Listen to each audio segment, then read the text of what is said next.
Hello everyone, my name is Anas and I'm representing the Fortune Group Turkey and we are based in Istanbul.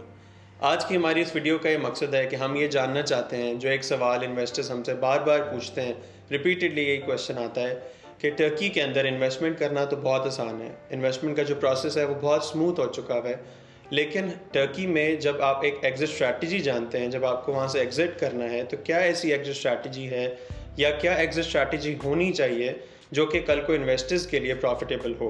और हम ये जानना चाहेंगे mister Adil समी से, जो आज हमारे साथ हैं, कि वो इस बारे में क्या कहते हैं।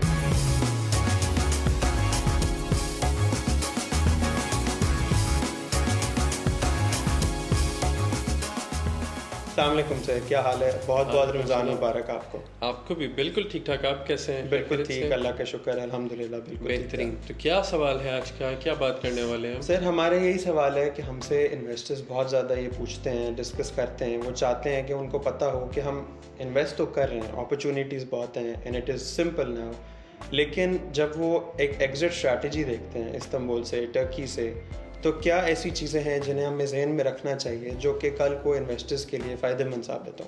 ठीक है अनस, देखें, बीइंग एज एन इन्वेस्टर मैं भी ये सवाल खुद से बार बार करता हूँ। मतलब देखें कि आप जब गाड़ी भी ले रहे होते हैं ना, या आप फ़ोन तक ले रहे होते हैं, तो आप इस चीज़ को दिमाग में रखते हैं कि यार कल अगर ये मैंने फ़ोन लिया है तो इसकी मार्केट क्या है। ठीक है, तो यहाँ पे तो लोग घर ख़रीद रहे हैं, इन्वेस्टमेंट्स कर रहे हैं, ज़मीनें ख़रीद रहे हैं, बिल्डिंग्स खरीद रहे हैं, रेस्टोरेंट्स आ गए, होटल्स आ गए, मिलियंस ऑफ थिंग्स। तो उसमें क्या जज्बाती फैसला हो सकता है? नहीं हो सकता। बीइंग एज एन इन्वेस्टर मेरी हमेशा यही कोशिश होती है कि आज की बजाय हम 3 या 5 साल बाद की सोच रखें कि अगर मैंने कल आज तो खरीद लिया, खरीदना is not a big deal, वो तो मैं बार बार कहता हूँ, आप 4-5 मिनट लगते हैं डिसीजन लेने में। कल को बेचना किसको है आपने, वो बेचते वक्त आपकी स्ट्रैटेजी क्या होनी चाहिए। ठीक है, तो पहली चीज़ आ जाती है कि हमें दिमाग में रखना है कि आपका बायर कौन है कल को। ठीक है, आज भी अगर आपने टर्किश से ख़रीदा, कल भी अगर आप बेचेंगे तो प्रोबेबिलिटी कहती है कि 96% जो है वो लोकल बायर होगा।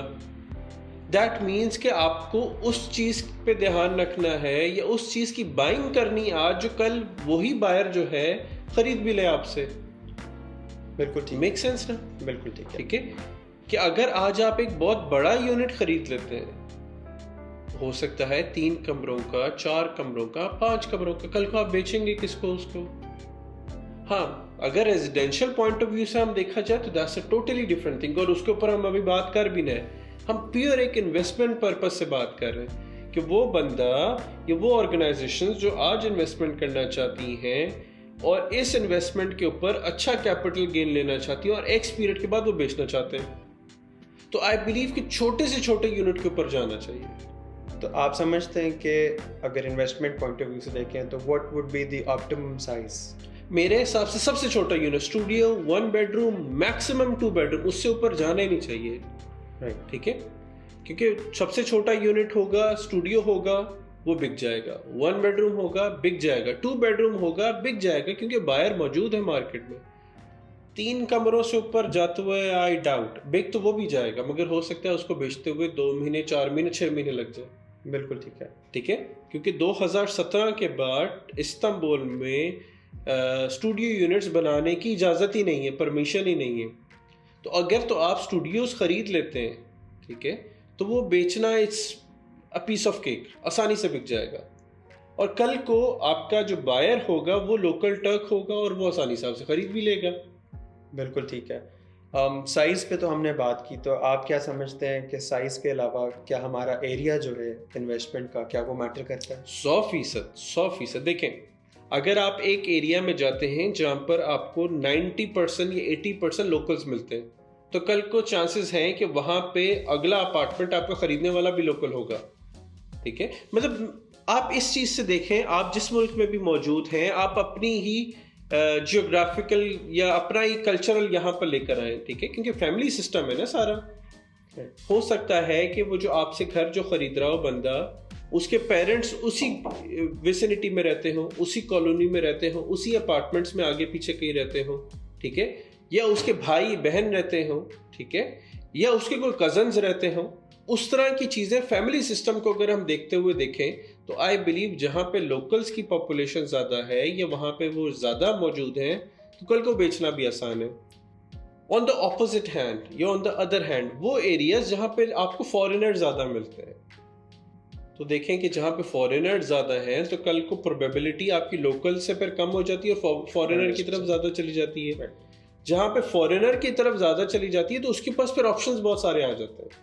वो कहते हैं यार अगर इस एरिया में नहीं तो मैं उस एरिया में चले जाऊँगा, उस एरिया में नहीं तो मैं तीसरे एरिया में चले जाऊँगा। तो वी शुड मेक श्योर कि उस एरिया में ख़रीदारी करें जहाँ पे आपको लोकल की पॉपुलेशन और तादाद ज़्यादा मिलती है। कल को बेचना आपके लिए आसान है। बिल्कुल ठीक हो गया। और एक सवाल हमसे जो और रिपीटेडली पूछा जाता है वो ये है कि हम जब सिटीज़नशिप के लिए जाते हैं, सिटीज़नशिप बाय इन्वेस्टमेंट प्रोग्राम के लिए जाते हैं, तो what is the minimum time के जब हम अपनी प्रॉपर्टी को दोबारा सेल कर सकते हैं? देखें बाय लॉ जो है उसमें 2 ही शर्तें हैं। पहली $2.5 लाख की, दूसरी कि जी आप 3 साल तक बेच नहीं सकते। ठीक है, इसके अलावा कुछ भी नहीं है। बिल्कुल ठीक है। ठीक है, पहली चीज़ कि जी $2.5 लाख होना चाहिए मिनिमम। दूसरा कि जी वो प्रॉपर्टी आप 3 साल तक बेच नहीं सकते, डिस्पोज ऑफ नहीं कर सकते। उसके ऊपर गवर्नमेंट की तरफ से आप कह लें कि एक तरीके का मोहर लग जाती है, ये एक तरीके के सिस्टम के ऊपर ब्लॉकेज आ जाती है। आप बेचना चाहें भी तो आप बेच नहीं सकते। वो डीड जो है वो टाइटल डीड ट्रांसफर नहीं होती। तो we should wait for at least 3 years। बिल्कुल ठीक है।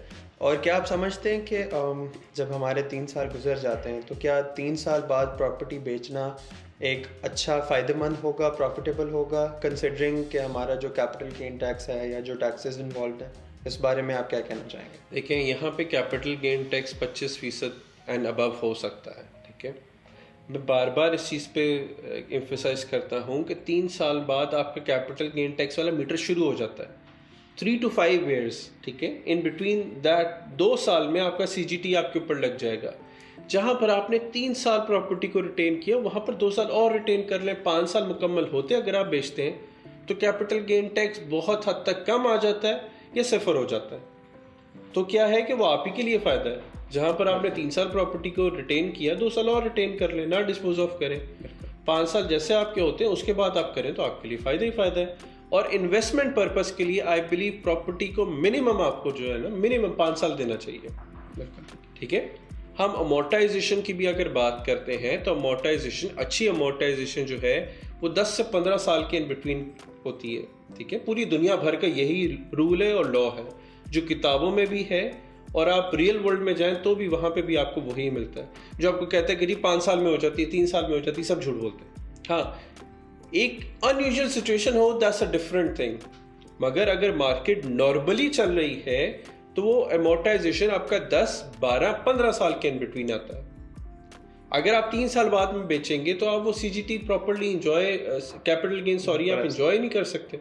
एटलीस्ट 5 साल रखें, कोशिश करें कि अगर आप उसको ज़्यादा रख सकें, मगर मिनिमम 5 साल रखें। बिल्कुल ठीक है। Thank you so much mister Sami, this was a very informative session. I am sure आप लोगों की जितनी क्वेरीज थी वो हमने आंसर कर दी हैं और हम अपनी मज़ीद आने वाली वीडियोस में जितने भी आपकी क्वेरीज होंगी, क्वेश्चंस होंगे, उन सबको आंसर करते रहेंगे। Thank you.